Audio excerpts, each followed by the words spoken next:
The need is not for new horizons, but you need to wear new spectacles with which you can see the existing horizons. Well, hello dear children, let us tighten our belts and begin our day with some important concepts in mathematics. I am your favorite maths teacher and today I have brought Pythagorean triplets in this presentation. Students, can you identify this triangle? Yes, it is a right angled triangle. If I give you base equal to 15 and height equal to 8, can you find its hypotenuse? It's very simple. You can do this using Pythagoras theorem. That says p square plus b square is equal to h square. Here 15 square plus 8 square will be equal to h square. So, h square will be equal to 289. So, h will be equal to 17. Here, we have seen that 15, 8 and 17 are interconnected with each other. They follow the Pythagorean rule. So, these three numbers together are said to be as Pythagorean triplet. Pythagorean triplets can be defined in simple words as group of three numbers which are such that the square of the largest number is equal to the sum of the squares of the other two numbers.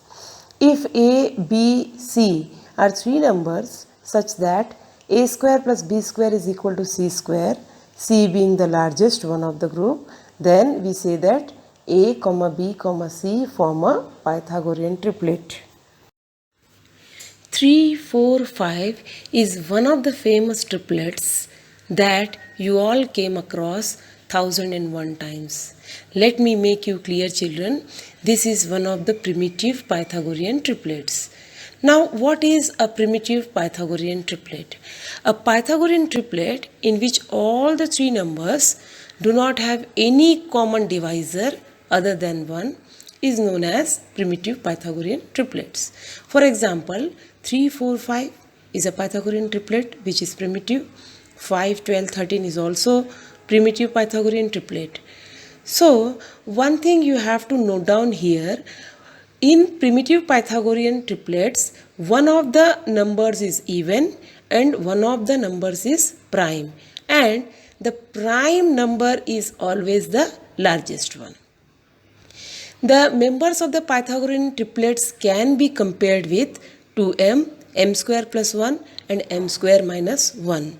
You have to note that even numbers will always be compared with 2m and the largest one will be compared with m square plus 1.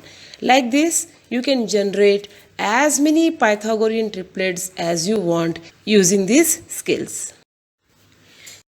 Children, using the knowledge which we have just gained, we can generate as many Pythagorean triplets as we want. Now let us take the primitive Pythagorean triplet 3, 4 and 5. I am explaining you the method 1 here. Now multiply each of the member of the Pythagorean triplet 3, 4, 5 by 2. What will we get? We shall get 6, 8 and 10. Now if you verify 6, 8 and 10, you will come to know that this is also a Pythagorean triplet. Similarly, if you multiply each member of 3, 4 and 5 by 3, you will get 9, 12 and 15. Again 9, 12 and 15 is also a Pythagorean triplet. So in general, we can say that 3n, 4n, 5n forms a Pythagorean triplet where n is a natural number. Let us take one example. Suppose we have a question, complete the Pythagorean triplet if one of the number is 24. Now what we can do? We can compare this 24 with any of the numbers we have, that is 3n, 4n, 5n of this Pythagorean triplet. So 24 can be compared with 3n as well as with 4n. When we shall compare 24 with 3n, we shall get n is equal to 8. So 4n will become 4 into 8 32 and 5n will be equal to 5 into 8 40. So 24, 32 and 40 will be one of our Pythagorean triplets generated from 3, 4 and 5, which is our primitive Pythagorean triplet. Now suppose we are comparing 24 with 4n, we shall get n is equal to 6. When n will be equal to 6, we will have 3n is equal to 18 and 5n is equal to 30. So our triplet will be 18, 24 and 30. You can verify these triplets also whether they are satisfying the rule of a square plus b square is equal to c square. Children, note here, triplets made from primitive Pythagorean triplets are known as imprimitive Pythagorean triplets.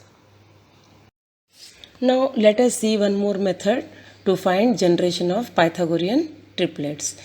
Now this time we shall be using the formula 2m m square minus 1 and m square plus 1. All the Pythagorean triplets can be compared to 2m m square minus 1 and m square plus 1. Let us see one example here. Suppose you are given a number 80. Complete the Pythagorean triplet if one of the number is given 80. So what is given here? 80. So 80 is an even number. So therefore we shall compare it with 2m. So 2m will be equal to 80. That means m will be equal to 80 by 2, which will be equal to 40. Now how can we find out m square plus 1 and m square minus 1? M square minus 1 will be equal to 40 square minus 1, which comes to be 1600 minus 1. That will be equal to 1599. And m square plus 1 will be equal to 40 square plus 1, that is 1600 plus 1, which comes to be 1601. So what triplet we have got here? We have got 80, 1599 and 1601. Now there is one more option with 80. If we see here, we can relate 80 with m square minus 1 also, because m square minus 1 equal to 80 will give us m square equal to 81, which happens to be a perfect square. Now m square equal to 81 means m will be equal to 9 and m square plus 1 will be equal to 81 plus 1, that is 82. Now you know m square plus 1, so you can find 2m also. 2m will be equal to 2 into 9, that is equal to 18, because already we have calculated the value of m. So dear children, here what will be our triplet? Our triplet will be 80, 82 and 18. So this way you can generate as many Pythagorean triplets as you can.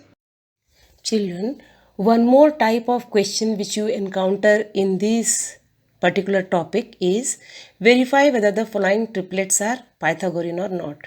Here I have taken two triplets to make you understand how to solve this type of sum. So 80, 82, 18 and 80, 1599 and 1601. These two triplets we have just generated. Now see the first example. We are taking the triplet 80, 82, 18. Here what we have to do is to verify whether it is the Pythagorean triplet or not, we must prove a square plus b square is equal to c square. You know that c is the largest number. Here what is c? c is 82. So c square will be equal to 82 into 82, that is equal to 6724. So our RHS is 6724. What will be our LHS? LHS is a square plus b square, which will be 80 square plus 18 square. So 80 square plus 18 square will be equal to 6400 plus 324. That gives you 6724. This proves that a square plus b square is equal to c square. So what can we say? We can say that 80, 82 and 18 form a Pythagorean triplet. Now look at the next Pythagorean triplet. It is 80, 1599 and 1601. Which one is the largest here? 1601. So c will be equal to 1601. what will be c square? C square will be equal to 1601 multiplied by 1601, which gives us 25,63,201. Now 1599 square will be equal to 25,56,801, and 80 square will be equal to 6400. Now when you add these two, that is 6400 and 25,56,801, you will get 25,63,201. So here also a square plus b square is equal to c square. When we prove that a square plus b square is equal to c square, we can say that the given triplet is a Pythagorean triplet. Now these two triplets we have generated just now, and we have also proved that yes, they follow a square plus b square is equal to c square rule. Now what you have to note here is, it is very important to calculate both LHS and RHS separately. Then you compare LHS with RHS. If LHS is equal to RHS, then you can say that yes, the given triplet is a Pythagorean triplet. If your LHS is not equal to RHS, then you have to write no, the given triplet is not a Pythagorean triplet. Children, come on, take out your copies and pens and solve these questions given to you.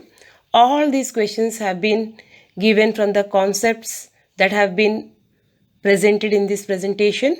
The skills required to solve these questions have already been explained. So if you have gone through all the skills nicely, you can solve these sums very easily.